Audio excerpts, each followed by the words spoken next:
Welcome to Cultural Catalyst, the podcast that shines a light on the creative visionaries working behind the scenes in arts and entertainment. I'm your host, Alison McNeil, CEO and founder of McNeil Creative Enterprises. With over 20 years of experience advocating for equity and sustainable growth in the arts and entertainment, I've seen firsthand the power of the behind-the-scenes creatives. Here on Cultural Catalyst, the creatives behind the curtain take center stage. Let's celebrate the people who make the magic happen. Let's dive in. Hey there. Before we dive into this episode, I want to take a moment to acknowledge the shifts in our arts and cultural landscape since these conversations were first recorded. We've seen the challenges to institutions, including the arts, but we also have seen the resilience of creatives and cultural organizations. If you believe in the power of the arts, now is the time to take action. Support the artists and arts organizations that inspire you. Donate, amplify their work, and stay engaged. Visit Americans for the Arts to stay updated on advocacy efforts happening on Capitol Hill and across the country. Americans for the Arts provides resources and opportunities to get involved at the local, state, and national levels. We'll link their website in the show notes and continue sharing updates on our MCE Instagram. As the legendary Carrie Mae Weems reminds us, art is the one place we all turn to for solace, and we need that now more than ever. Let's show up for the arts, for our communities, and for each other. Now, let's get into this episode. I'm excited to welcome my guest today, Pamela Green. Pamela is an arts administrator and consultant with over 30 years of experience. In 1992, she founded PMG Arts Management, providing booking, management, producing, and consulting services to well-established and emerging artists, including the renowned Ronald K. Evidence Dance Company, Camille A. and Dancers, Philadelphia, Rosie Herrera Dance Theater, and Grammy-nominated vocalist Nnenna Freelon's The Clothesline Muse, among others. In 2020, she stepped back from being an agent and began consulting on short-term projects. Mrs. Green has served as a board member, consultant, panelist, or workshop leader for the National Endowment for the Arts, the Association of Performing Arts Professionals, New England Foundation for the Arts, North American Performing Arts Managers and Agents, the Southern Arts Foundation, the Mid-Atlantic Arts Foundation, the Michigan Council for the Arts, and the International Association of Blacks in Dance. She currently serves on the Western Arts Alliance Board, where she co-chairs the Black Arts at WA Committee. I cannot wait to get into this conversation because, as our guest likely heard, you have been involved in so much of this performing arts industry that we both live in.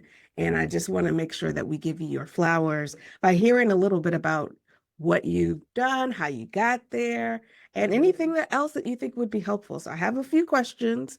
Okay, tell me why you wanted a career in the performing arts. Well, first of all, thank you very much. I'm honored to be here on the podcast, and hello to everyone out there who's listening. I was really blessed. I was born in Boston, Massachusetts, and grew up in Framingham. I moved to Framingham when I was 6.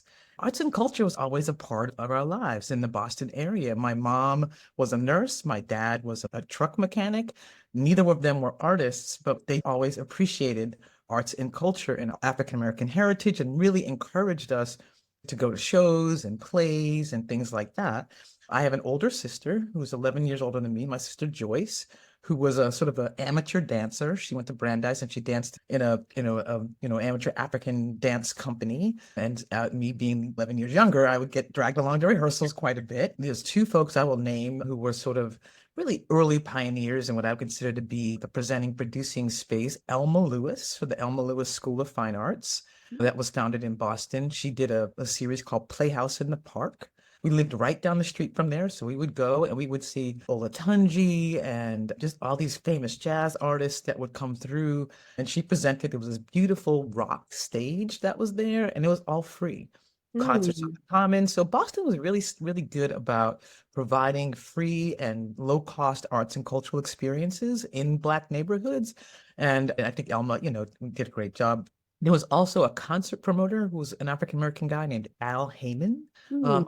I believe Al I'm pretty sure this is right, went to Harvard Business School. He came out, he was a fight promoter, but he also promoted concerts like Stevie Wonder and Natalie Cole. Anytime you heard on the radio that those guys were in town, this is by Al Heyman production. And so, those things all kind of combined to provide an incredible array of things for us to do that were arts and culture related when we were younger.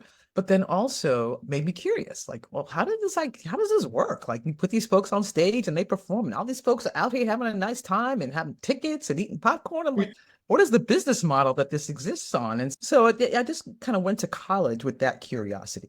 And then when I got there, I went to Duke University undergrad. Thought I wanted to be a child psychologist, but I'm not a joiner. There was a lot of my friends who were being psychology majors. I'm like, okay, well, I ain't doing that because everybody else is doing that. So you go and check out this arts thing. So the arts administration field was kind of newer in the 80s. I decided that could be a path. I thought about entertainment law, then learned about nonprofit arts administration, and thought I could maybe combine my love of and interest in somewhat of an acumen for business and marketing with my care for people and my interest in the arts. So I worked with the Karamu, which was the Black Student Theater Organization at Duke, and produced a bunch of their stuff. I produced stuff for the Black Dance Company that was based at Duke. I worked collaboratively with the White Theater Organization that was at Duke, and we did the Best Old Whorehouse in Texas. We did A Raisin in the Sun, Don't Bother Me, I Can't Cope. That's how I kind of got in college, sort of some of my behind the scenes understanding. And then the American Dance Festival was headquartered at Duke, and their community outreach was run by a brother named Chuck Davis. Yes, sir. And so my first summer 1984, when I was in my little intern, and thankfully the American Dance Festival paid internship. So that was great. This gigantic man came to my desk talking to me about how he needed a bigger bed for his room because I was in charge of space and equipment and food and housing. And from there, that launched my career. I did 2 summers with ADF. And then when I was coming out of ADF, the NEA wanted Chuck Davis to spin off as an independent company. I was this company manager / managing director for, 5 years. Okay, so I'm just going to circle back because what was a through line between all of the guests is this notion of having access to the arts and culture, like being able to experience it for themselves. Hearing someone do something in the space that excited them or made them believe maybe I could do something like that, and following that curiosity. I love that existed and was able to help you figure out what it was that you wanted to do, and maybe even encourage. Do you feel like you were encouraged to pursue the path that you ended up doing, or was it something you had to help your parents understand? I'm just curious. Yeah, my parents weren't too. My mom used to always tell me, I just want you to be happy. My father, I think, would have liked me to have been a lawyer or something like that. Neither one of them went to college. Neither one of them was super involved in me sort of picking a career. And even to these days, nobody really knows what an arts administrator is or what they do. And heaven forbid you be an agent manager for performing artists. That's really foreign to folks. So, I mean, I still was explaining to my family, all the way up, through my 25 years, what I did. But yeah, I mean, I think my real first encouragement and mentorship came at the American Dance Festival when Charles and Stephanie Reinhardt hired me, my boss, Nancy Trevelyan, who was also a wonderful mentor. So it just felt like they saw something in me and gave me a lot of leadership opportunities and told me verbally, I see something in you. I think you could do something in this industry. So important. Because, we don't need a lot of encouragement, Black folks, pardon me, to do stuff. But hearing something once or twice, like, oh, okay. So that's where I feel like I got the most encouragement and then successive opportunities. I came in one summer and I was at one level. Then the next summer they hired me back. I was at another level. And then it was them that actually hired me to take over Chuck at my next level. So I had 3 levels of support from Charles and Stephanie and Nancy. And Chuck also supported me in a number of ways, which I can go into later too. Well, it's so important to name those that help support your journey, to give them their flowers, because they also help Absolutely. us believe that this work is possible. And they become models for how it can be done, things that you learn from them, things that you decide to do slightly different. So thank you for offering that. And also, I heard you mention you started out producing. Could you, for the listeners that are like, what does it mean to produce? Because, like you said before, people hear arts administration, agent manager, they're like, wait, what exactly do these people do? One of the reasons why we have this podcast is to increase visibility about the roles that exist to make the art happen. Yeah, it's so interesting. I don't necessarily know that I considered myself a producer until I kind of looked over the retrospective of my career and realized actually a lot of the stuff that I did was considered producing. So it's kind of like you start from zero, right? Mhm. And you talk to an artist about, okay, well, what is it you want to do? What do you want to make? What do you want to create? What do you want to tour? And then you put the pieces together to make that happen. You help them raise the money. You help them figure out what the budget's going to be.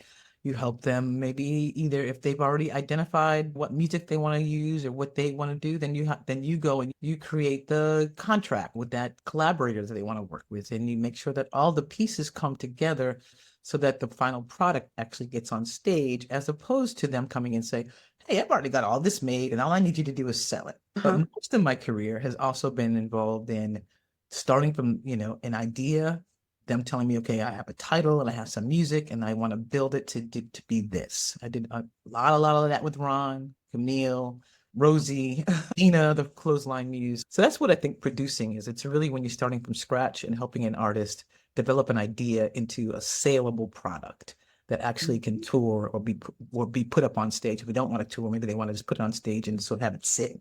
And to me, it's really the most gratifying and satisfying. So I didn't know I was producing until somebody kind of pointed that out as part of my, and I was like, I sort of need to get some producing credits then. So what are some of the rewarding aspects of working with artists across different disciplines? You mentioned, so it's interesting you say across different disciplines, because I feel like most of my artists are pretty multidisciplinary. So I'm blessed to have been able to work with folks who utilize music, dance, and theater, often in one package. So I have worked across disciplines, but it's not necessarily always with, oh, here's a theater artist I'm working with now, and here's a music artist I'm working with now. I'm gonna put my girl up there, Miss Camille A. Brown, who said, okay, if we want to work together, I want a career in concert dance, and I would like to be successful on Broadway. Incredibly talented person, but I'm not taking credit for any of her Broadway success. But I did help her develop the tools to be able to use the very integrated approach to concert dance that she ended up developing,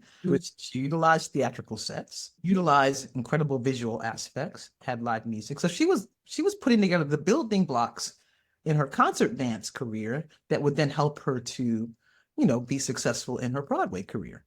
And so that was really an interesting way of having those different disciplines integrated into what was a concert dance, essentially. And so that was really amazing. With Ron, sort of the same thing. He utilized a lot of spoken word. So you kind of get the poetry, the Audre Lordes and Cheryl Taylors, and, sometimes he would recite it and write it himself. So you had the poetry aspect. Then you had the live music aspect. Now, I don't know if you know Ron's work, but he is like the hot music, right? Absolutely. So, Always feels good. yeah, the Fela, all of the things that Afrobeat, world music, Cuban music, wonder, jazz, all of that. When I first started working with him, I would get emails from audience members like, "Can you please send me that playlist?" And I was like, "Did you see the dance part?" So then that's integrated, and then he always had a desire to do live music. So when we got opportunities, we would do live music. Arturo Farrell and Jason Moran, and it was my job to,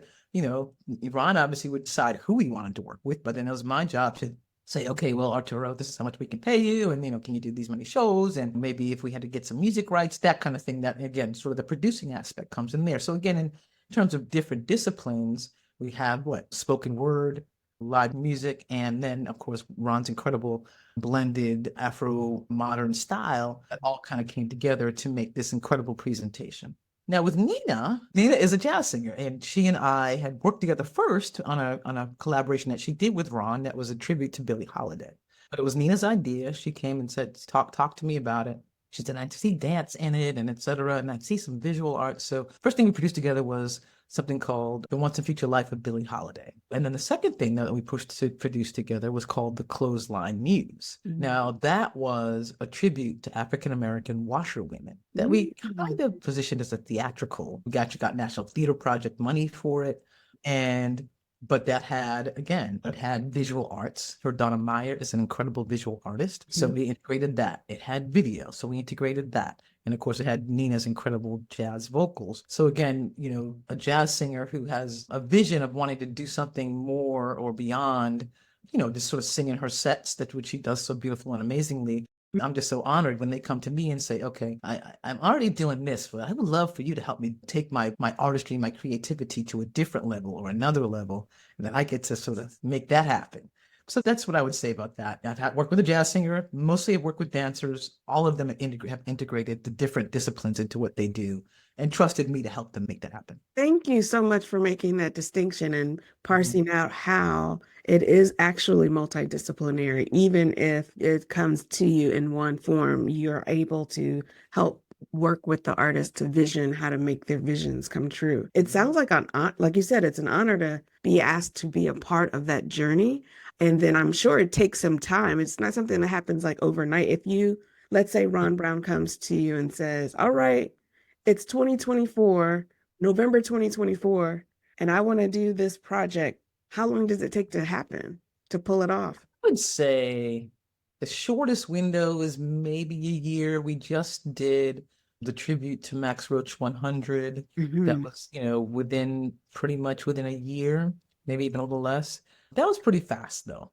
But the projects that I just told you about, it's more like 2 or 3 years. Gotcha. Because real investment. So they come with the idea, and then you have to put together the funding pieces and get the presenters excited so that they'll do it. And so I would say there's a 2 to 3 year arc. Sort of, I have this idea to actually making it happen on stage. Okay, so just another clarifying point, because we talked about your work as a producer, and now we're talking a little bit about your management and how you work with other presenters to make sure that you're supporting the artist's vision. Would you consider the work that you do an art? I think I'm pretty creative. And it took me, again, a while to arrive at that. Because I think in order to be able to support someone's creativity, you have to try to have a creative mindset yourself. Now, a lot of that is sort of creative listening. When I would talk to my partners, and that's, because I'm talking a lot about the artists, but I'm gonna have to give a shout out to my presenters and my funders, and there's a whole ecosystem. So there's the other. I think my creativity comes in listening to all of the stakeholders, all the possible stakeholders, and trying to figure out how do I weave these things that I know about each of them into the opportunity that's going to support the artist to be creative. And then also, how do I, my creativity in marketing it and talking about it, And so that's where I think I get to sort of have some creativity and some creative license for making of it. And it's hard to it's hard to sort of give an example of that. And maybe I'll think of one before we finish, but that's kind of the way in which I consider myself to be creative, And so Ron had a piece called Grace. It came up on an anniversary. I think it was maybe the 20th. I'm not sure, because it's almost 25 now. I think it was the 20th anniversary of Grace. And then there was a companion piece that was commissioned that was called Mercy. And so a lot of what I do with Ron and I want to, it was community based, right? Both of us have that as a big part of our missions. And so we were trying to figure out, what can we do? Like if we had a weekend where Ron came in and we taught folks some excerpts from these 2 pieces, and we kind of did an in-depth creative development, creative learning model, that would be great. But what else could we do that would really honor the concepts of grace and mercy? And so I came up with this idea of inviting the community in to talk about what the concepts of those words mean, grace and mercy, and to break bread and have food, and for Ron to sort of talk about his artistic perceptions of what grace and mercy were, but then to have them sort of give us some feedback from how grace and mercy impacted their lives, maybe from an artistic standpoint, if that's where they were coming from, but if they were a teacher or a lawyer or whatever walk of life they were coming from, we wanted to be able to support. So we did that, and it was really beautiful. That was a way in which I kind of took a kernel of something that we were working on and tried to expand it, and was able to be creative about how we put that idea and concept in the community, and folks came out and talked about it. And it was really beautiful. There was a teacher who talked about it. I think we might need to revive that again these days. There's a space for it. The creativity and skill required to both hear someone's vision, get an idea of the places where there's this audience for it, and figure out who and how to pull in is no small feat. And I definitely agree with you that creativity is something worthwhile of mentioning, because oftentimes those that are behind the scenes, you think, oh, they're working on the logistics, but there is a level of creativity to that work. And so thank you for mentioning that. I want to talk to you about being a business owner. As a business owner myself, I'm like, it's no small feat to open and maintain a company for as long as you have. Talk to me about why you started PMG Arts Management and how you stayed with that for as long as you did. So after I was interim managing director with Chuck, my boss who hired me there went on to the North Carolina Arts Council. So I worked for the State Arts Council for 3 or 4 years, and I was the director of touring and presenting for the State Arts Council.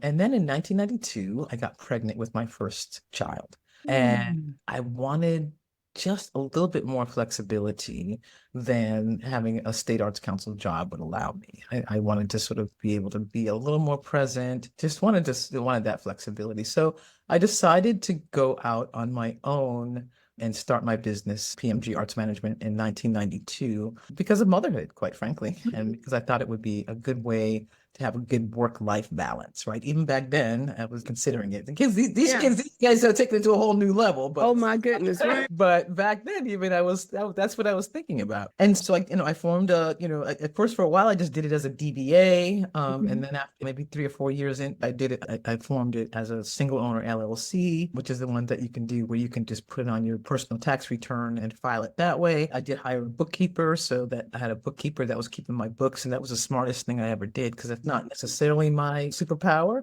That was really cool. He was my first employee. His name is Jerry. Shout out to my brother Jerry. He's 2 years younger, and he moved down here, and he worked for me for about 5 or 6 years. And then what was great about that again is he would work for me till 3. Then I would dispatch him. He would go pick my kids up, and he would watch them until I came home. Well, spoil them, taking them to McDonald's and ruin their dinner and the whole 9 yards. And then after a while, I will also say this: I actually took 2 sabbaticals.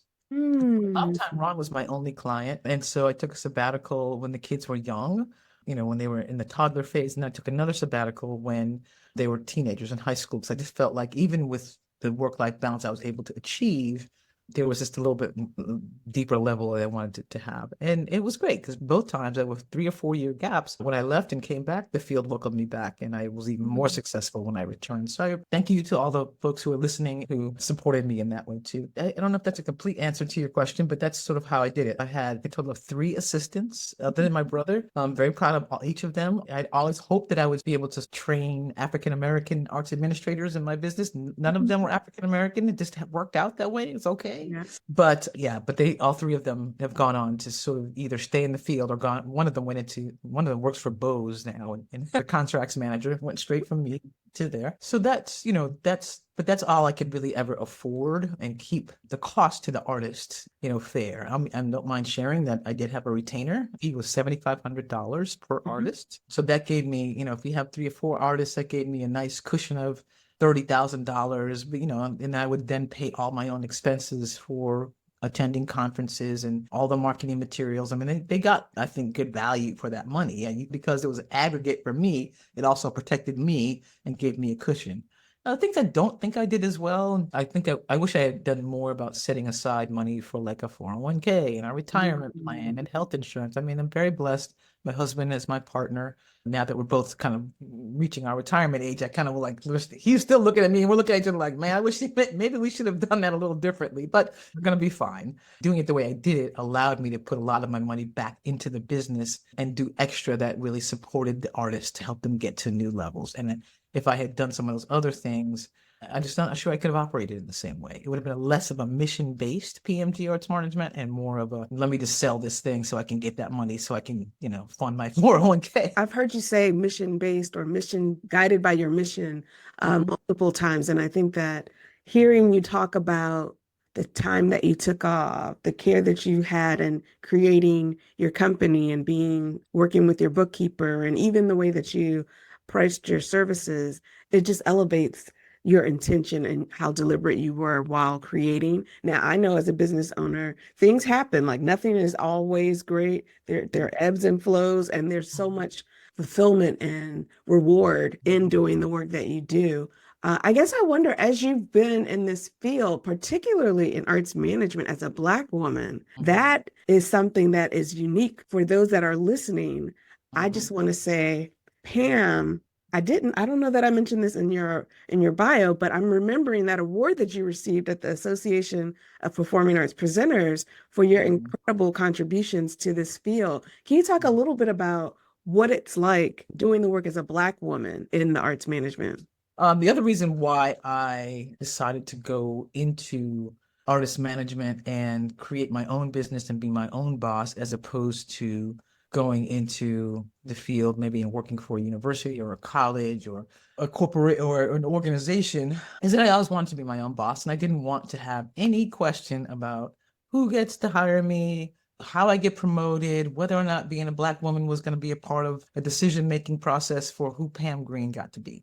I just really did not want to have that be a part of my journey. And I'm happy to say that I don't really feel like I've ever any negative impact from being a Black woman. It may be even quite the opposite. There might be folks who kind of went out of their way to work with me because I am a Black woman and because I represented great artists and because I dedicated my life to really, for the most part, working with artists of color in my journey. In this most recent job, I have to say I had some tough relationships and interactions that I sometimes wondered, is it because I'm a Black woman? I can't say I've never encountered it, but I do think that I protected myself from any career impact by working for myself. I mean, I love it. I love being my own boss. I set my own hours. I decide how much money I make. I decide if I want to go on vacation or not. I decide what my benefits are going to be. There's no HR. I'm the HR department. I'm the compensation department, all of it. And it has been really the right choice. Now, there's some challenges that come along with that, because when you don't insert yourself in the organizational structure, then you don't get the benefit of the training that can come along with that, and learn how to deal in the hierarchical structure and get the benefit of some of the training and somebody teaching you how to do certain things a certain way, and maybe some of the financial. So there were some trade-offs, but none that I would ever change the course of how I've worked and what I've done. So, I would say there are people out there who I've hurt myself when I threw myself a Zoom party when I retired as an agent. And first of all, it was COVID. So, many folks had nothing else to do, but a lot of my colleagues came on, right? And a few of them mentioned me being tough. I was like, what? And I've had that word applied to me, not just in this space, but even growing up and stuff. I don't consider What do they mean by that? What does that mean? Is that the angry Black woman thrown my way? But I would say I absolutely will not put up with disrespect, not even the smell or hint of it. That's and right. So I think that has also protected me as a Black woman, that my colleagues, there's really no reason for us to even go there. I think that that's kind of known about me out there. So I'm happy to report that as a Black woman in the arts administration field, I don't feel like I've ever had any negative impact, or very, very little. If I thought that was even kind of creeping in, then I'm usually out the door pretty quick. Thank you for reflecting on that. Journeying in a career wherever you are as an entrepreneur, there's so many things that are powerful and fulfilling about it. You set your hours, you think about what it means to be mission-based and working with the type of artists that are creating things that you're interested in, but also things that have a voice, like a distinct voice. When I think about the artists that you've represented, at least the ones that I've seen, I'm always like, wow. To your point, you mentioned they're great artists, world-renowned and not award nominated and all of that, but they are saying something through their art. And so I always think about that when I think about the artists that you represent. As I run my own business and think about, the finances and then the actual work, I'm very much the same in what I think about when it means to be respected. I am kind and engaging and generous, and I have very clear boundaries. And I think that part of that helps people know how to engage with you. And when something or someone crosses the line and you give them an opportunity to say, yeah, that's not going to work for me. It doesn't have to be intense, or it could just be like, yeah, no, that's not going to work for me. And I think that's powerful, right? And I can't say that I've always been that that leader, especially in my earlier years. But as a business owner, there's a certain level of grit. I was just telling a friend this the other day that's necessary for you to start your business, keep it going, and engage a variety of people. And those relationships are critical, which is why people definitely showed up for you. Oh yeah, yeah, Yeah. absolutely. Even in the places in this most recent thing where, it was difficult sometimes to feel like if that relationship was difficult to parse, if it was race related or personality conflicts. And, I fully accept I'm not perfect. It could be that my tolerance for even perception of disrespect is low, but it's probably usually sometimes it's what does he say? It's both, and he probably lies somewhere in the middle. So I don't want to always go to the, oh, it's a black woman thing. It could be, it's like, I have a personality, you have a personality, we're just not getting along. So it's okay. But yeah, again, I will go back to the fact that I've just been really blessed to have amazing colleagues, amazing partnerships, and, not a whole lot of negativity around who I am as a black woman, and celebration of somebody like Camille, who really was holding up what black women and black girls are, and getting to be able to be behind that was really kind of cool too. And Ron, who's like always been is so deeply respectful of black women and women in general. He loves to work with women as administrators. When I took over, it was actually his mom and he that were running the company. So, that kind of level of respect was just sort of a baseline. And so, yeah. I know that when you are around people that share similar values, have a commitment to our people, and the way you move is different. I know that's one of the reasons why I own my own business. The culture that I purposely create for the team members and the people that we work with is important to me, because that could be the difference between an experience that runs smoothly or something that's just horrific to get through. Yeah, I mean, we'll see. I mean, not to bring politics in at all, but we'll see how it goes from here. I think I know. this is the dawn of a new day. Hopefully not too dark a day, but I think we're all going to have to gird our loins for how we experience being a black woman in this world. Yes. As administrator, vice president, whoever you are, is going to play out over the next, little while. So I was with the foundation yesterday talking about the impact of the election for artists, in particular their grantees and arts organizations of color, Black, Latino, Asian, Arab, and just in real time what their grantees will have to navigate. I said, probably because I'm still processing all that's going on, it's like there is so much that we are navigating. Like we just are still moving through the after effects of COVID. And now we're here. And like, how do we make time and space to even process any of it? The trauma is real. How do we create space for that? Because otherwise we can lose it. We talked about how and what we were going to be committed to doing as we're navigating. And we talked about solidarity and care and joy and clarity, a vision, and it's just trust. It is going to be an interesting several years. I mean, for those that are listening to this podcast, it is November. Has it been a week, a full week? Oh, a little over a week since the election. 15, it's 10 days. So you probably know if depending on when this airs, you may recall what you were feeling too. And almost everything in that blink of an eye, it's like, oh, what does it look like now? And so I think even before we were in this space, thinking about what it looked like to do this work after COVID was a thing that many of our administrators were doing. Before COVID, just living through this work. I guess I wonder, when you think about the work that you've done, what would you think that would be the most surprising about your work that maybe people don't know? I think how slow the process is, the process towards success. I mean, I have built my business over, I started in 92, it's 2024.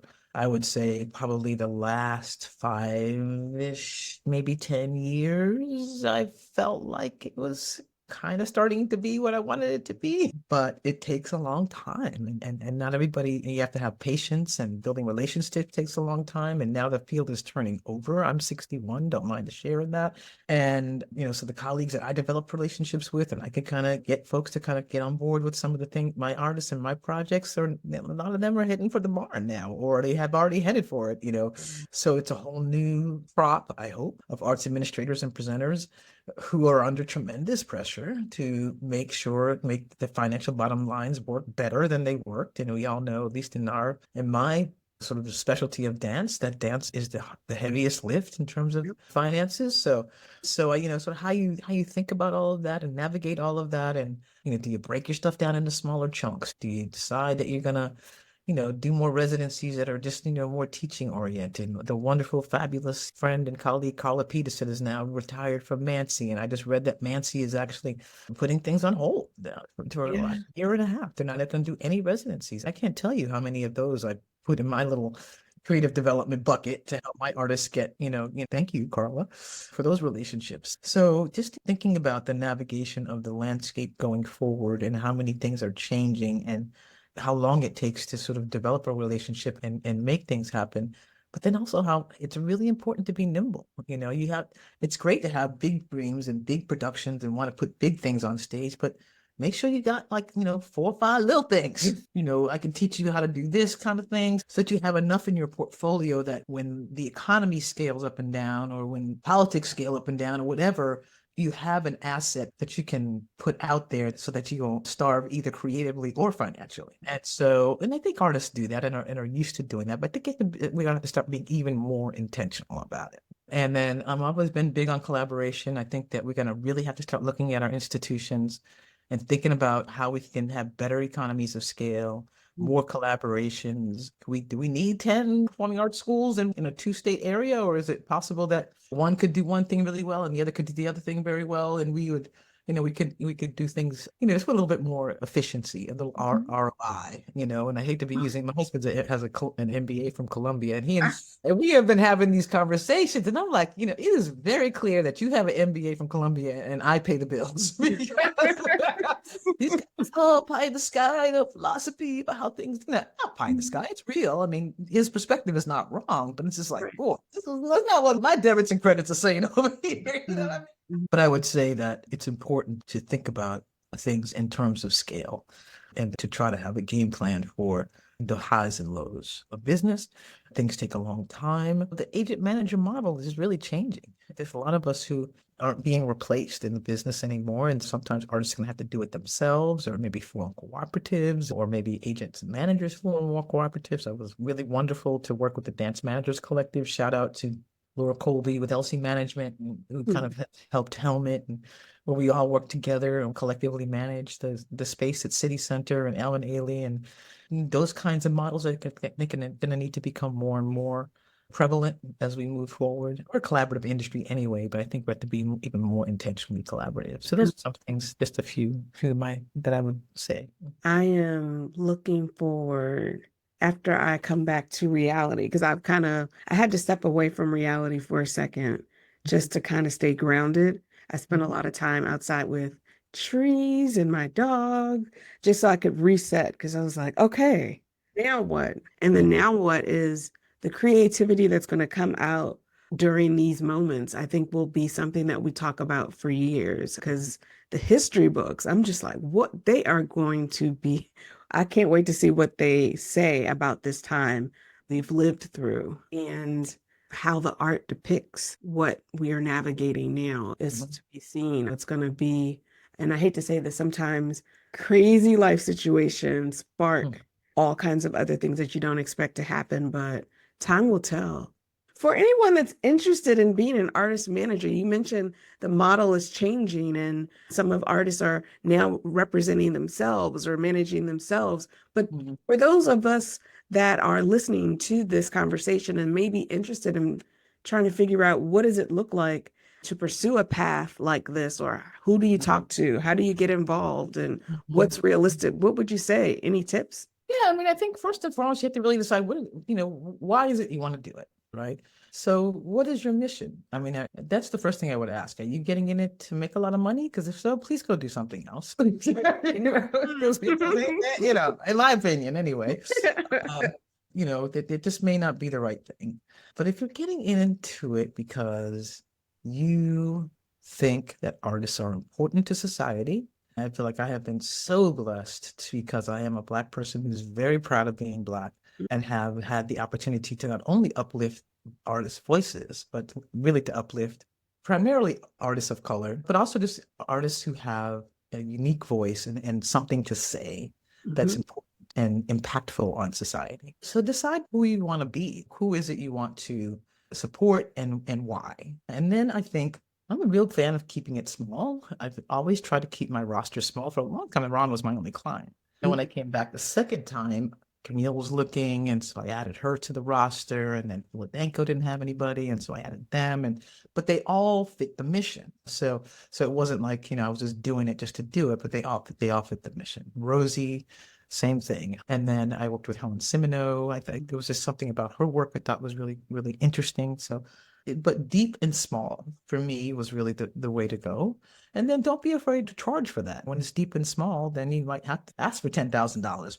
$1,000 is not that much, and spread it across 4 or 5, then you have a cushion to be able to launch from which your thing. So then I would say the other part is build a team. And do think, and I don't know if we talked about this, but I think social media is a hugely bigger part of what it takes to market an artist now than it was when I started. But also it's so time consuming that, back in my day, I did newsletters, I did really nice graphic design. I had a graphic designer that lived in Michigan that did all my graphic work. And also some of my assistants did some of it, but we mostly were sending out emails with attachments and bringing hard postcards and one sheets to the conferences. And that's, that era seems to be a little bit over, though. For the digital aspects of marketing now, I think it's important that if I was going to be an agent today, I would find somebody that I could partner with to do that stuff. And I would say to the artist, yes, you get me, but I also have this ABC digital marketing collaborator, and it's going to cost a little bit to have them on board. And then I would also say financial, because there's just so much. We still struggle a lot, I think, with finances in our field. And I think for the folks who get it, I'm really proud of my most recent assistant. She actually is spun off, and she has something called Manifest Management. Her name is Dana Livermore. Give her Dana a call. Shout out to Dana. That's right. Yes. She has kind of developed her own business now where she does some financial management, bookkeeping services for arts organizations. And so, I would say that would be like a 3-pronged approach to building, to becoming an agent manager now. When you learn how to do it, is it something that you learn by being around? How do you? Really a lot of duality like that, that's almost like the Northeastern University co-op model. I think it's is a model that we should adapt in the arts administration industry. I mean, I went back to school in my 50s and got a master's in arts administration, but it would not have been anywhere near as useful if I hadn't been practicing in the field at the same time that I was doing it. Mm-hmm. I think if you go out of undergrad and you just get it and you don't have any practical experience, it's a little tricky, because it's just so implementation oriented. So yeah, I mean, I think some of those programs are good. I'm a Drexel University MSM in arts administration graduate. I think it was really helpful. I applied a lot of what I was learning to real-time situations. I would encourage folks to, if you're going to go for a graduate degree, to make sure you do it as a part of some hands-on experience. So, and then I would just say, in terms of your job as an agent manager, is to help artists realize their dreams, but be also sure that you have one too, and hopefully the two can coexist. Make sure you create a retirement fund and health insurance for yourself, but be realistic about what the costs of those are and price yourselves accordingly. So, I don't know if there's any real business models out there. When you go to law school, there's case law, and you can, or if you're going to build a law firm, it's probably a business model for a law firm that you could kind of pick off the shelf and, and help figure out. I don't think there's any business model for booking managers and agents, because we're a little bit secretive about how we work too, I think. So, and maybe that needs to change, and who knows, maybe that'll be another PMG pivot. I'll try to get some anonymously create a business model structure for agent managers. Hey, this might be an exclusive. You heard it here first. Look out for the business model for becoming an agent or manager. Yeah. People often ask me too, like, okay, how did you start doing the work that you do? Like, it's not like you see it listed as an option anywhere, and there's not necessarily one direct path to it. So I'm really glad that we can sit and hear about your journey in the work. Those tips you gave are amazing, both from a mission, vision of who you are state to the tactical, get your money in order state, the relationships. I think that's all so valid. And I, as someone that's come into the industry much later, I have definitely watched how you've moved and been inspired. So thank you so much for all that you do and all that you continue to leave as a legacy because of what you've done. I don't take it lightly to be able to speak with these amazing people on the Cultural Catalyst podcast, because it's you who are instrumental in making things happen that we see on the stage. So thank you so much for both your work and for being on this show and chatting with me. Oh my gosh, we had so many different types of directions that we went in, and all of it just so rich. I have one last question. Do you have anything on the horizon? Anything that you're working on? The last time when I announced my retirement and thought I was going to go off in the corner and start hiking and drinking wine and crossing my legs, my good friend Mickey Shepard called me and said, "Hey, what you doing? Don't you want to come manage all these contracts for this festival that I'm about to produce?" I'm like, "Oh, that sounds interesting. Sure." And so I was recently contacted about supporting an executive search firm on as a strategic advisor. That was actually very, very gratifying and really interesting and not a big job. And so I said yes to that. Some of the folks who are listening know that I have a hiking hobby, and I'm really interested in seeing, one, just doing more of that for my own personal, that's like my personal, woosah, that's my thing, my moving meditation, but also trying to figure out if that's if there's any, sort of passion pivot job opportunities in that area for me. My husband and I are talking about some real estate stuff. So I don't have anything, I would say, arts administration related that I'm immediately gonna jump into. I really do want to kind of pause and reflect. I was happy for this sort of phone call just happened a couple of days ago that I got about joining this, because who knows if that 5 to 20 hours for a pretty decent little hourly rate, I can do that. That I can do. If there's anybody else out there that wants that, please let me know. Pam is interested in opportunities. But mostly I am really enjoying having my time back and just getting reacquainted with my husband of 35 years. And we're really blessed to have a beautiful 5-acre property with birds and all that good stuff. So I just want to chill for a minute. But I mean, you've earned the right. For 30, you don't have to do anything other than what you want to do. The thing is that my colleagues sometimes they come with very enticing opportunities, and I'm not good at saying no. So, but especially for things that are sort of short term and where I can add value. I did just agree to also join a board of an artist retreat that's in the mountains. But again, that was okay. I'll come to the mountains so I can hike and go to your meeting. Sure, okay. And you put me up too, right? Yes.